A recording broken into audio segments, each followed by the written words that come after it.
Please, Caleb, you're gonna hurt yourself. What's my Caleb. That's it.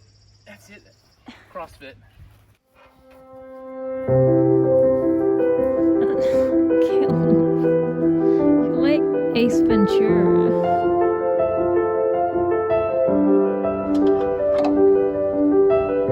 Don't ruin it.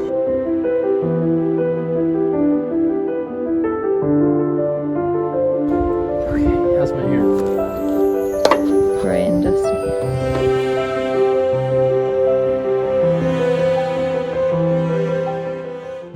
And we bought the logger right here. You know what I mean? And we load the logger like this, and then we put the log on the mill like that. That'll be nice.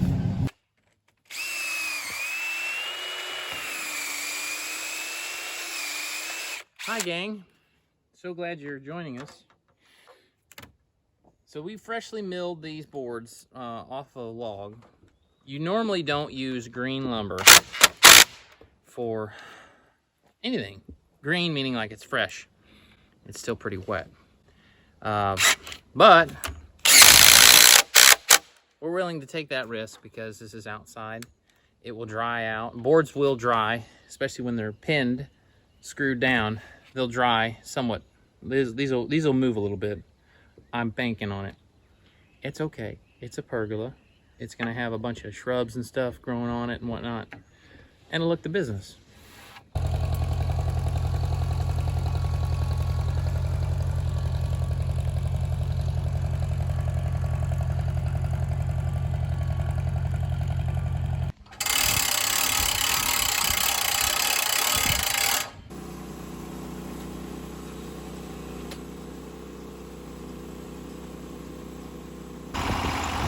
Thank you, Norwood.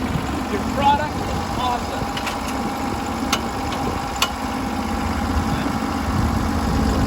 But like a lot of your treated boards, if you want to go to Lowe's, Home Depot, or one of the box stores, the green stuff is just treated. A lot of that's probably pretty fresh. I kid you not, especially now. So, at least in this era with shortages and stuff. So you'd have green stuff anyway, but if it's pinned down, as in screwed down and secure, like on a deck or something, it won't move a whole lot. Okay, how's my hair? Gray and dusty. So this is some red oak or black oak. It's in the red oak family. Anyway, right now it's in a cant, so it's a big box looking piece of wood. The net value of this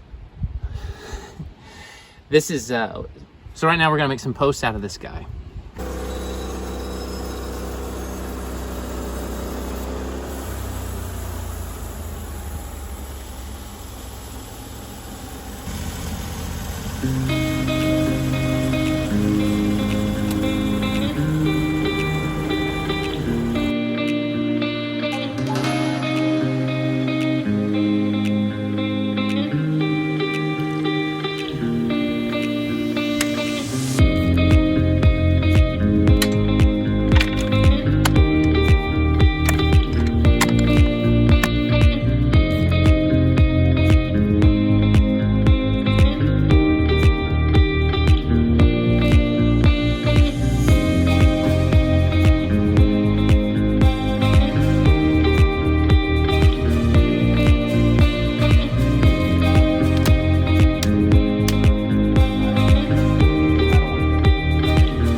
Look at it.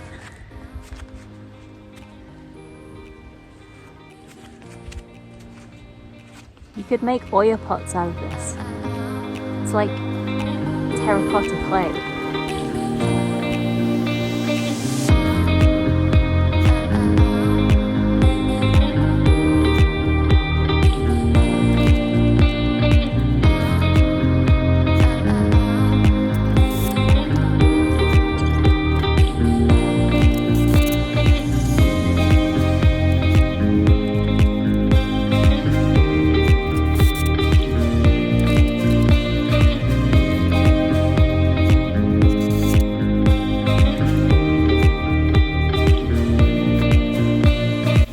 timber lock.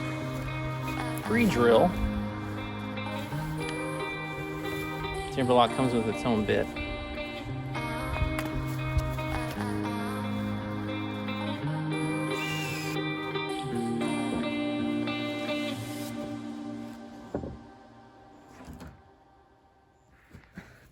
Okay. Pinch it. Up. Down. That's it. That's a good one. That's a good line.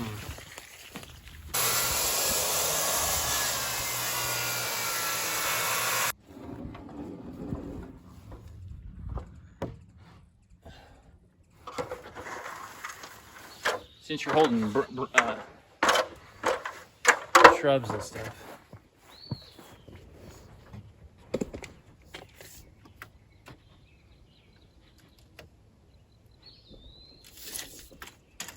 $45 or 46? Is there 46 or 45? Okay, you ready?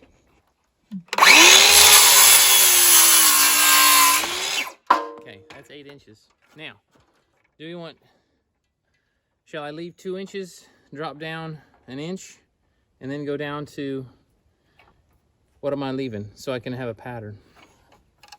For example, I think if we come down, say an inch, and then we leave maybe 3 inches here, and then connect that.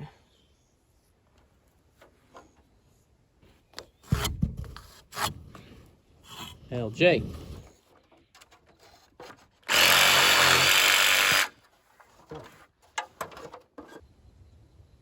To your health.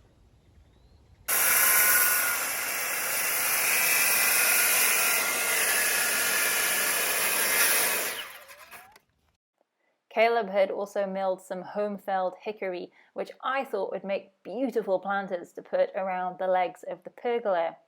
We modified some old buckets to place around the 4 leg posts, and the idea of this is to keep the wood separate from the soil inside the planting bed, but at the same time allow some space around the leg itself for air to circulate.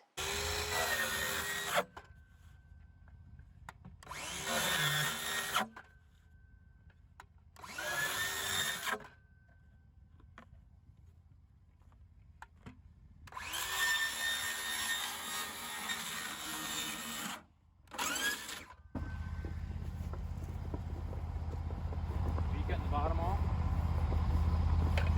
This is the bottom. This is the bottom. No, it's like this? Yeah, it would go like that so that it's...